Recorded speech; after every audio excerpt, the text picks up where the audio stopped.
बन्या बापू ह्या चित्रपटादरम्यानचा एक प्रसंग आहे. उषाताईंनी खरं तर हा सांगितलाय.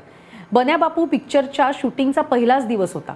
कोल्हापुरातला स्टुडिओ, त्याच्यात 2 जोड्या होत्या. एक मेकअप रूम हिरोईन्सची आणि एक मेकअप रूम हिरोईनची. बाळ कर्वे आणि मोहन गोखले हे स्टुडिओचा फेरफटका मारत होते आणि त्यांना झाडाखाली आपलं सामान घेऊन मुसमुसत बसलेल्या उषाताई दिसल्या. त्यांना दुसऱ्या हिरोईननी मेकअप रूममधून बाहेर काढलं होतं. कालची पोरगी माझ्या रूममध्ये चालणार नाही असं म्हणून त्यांना बाहेर काढलं.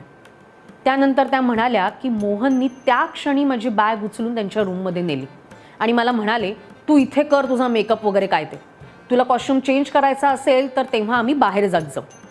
तो पिक्चर पूर्ण होईपर्यंत मला त्यांची रूम त्यांनी वापरायला दिली. जवळपास सर्वच सहकलाकार असं सांगतात की मोहन कधीही स्टार असल्यासारखे वागत नसत.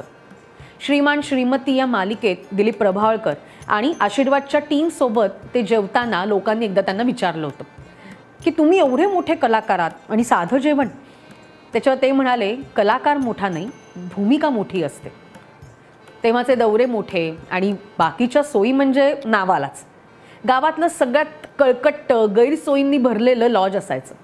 अशाच एका दौऱ्यात कुठल्या तरी आड गावात ही मंडळी पहाटे लॉजला पोचली. कधी कोसळून पडेल असं ते लॉज होतं. अर्धवट झोपेत मॅनेजरनी नेमून दिलेल्या रूमच्या किल्ल्या घेण्यासाठी ताटकळलेले होते सगळे.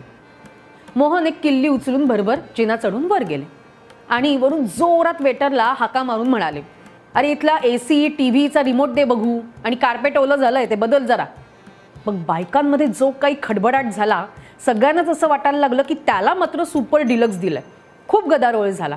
मॅनेजर एकीकडे सगळ्यांना शांत करत होता आणि मोठ्याने वरच्या मजल्यावरच्या मोहनना गप्रे मोहन्या असा ओरडत होता. त्या लॉजला धड दारही नव्हतं. तिथे हे सगळं का असेल? पण कठीण परिस्थितीतही विनोद करून सगळ्यांचा ताण हलका करणं हे त्यांना अगदी सहज जमायचं.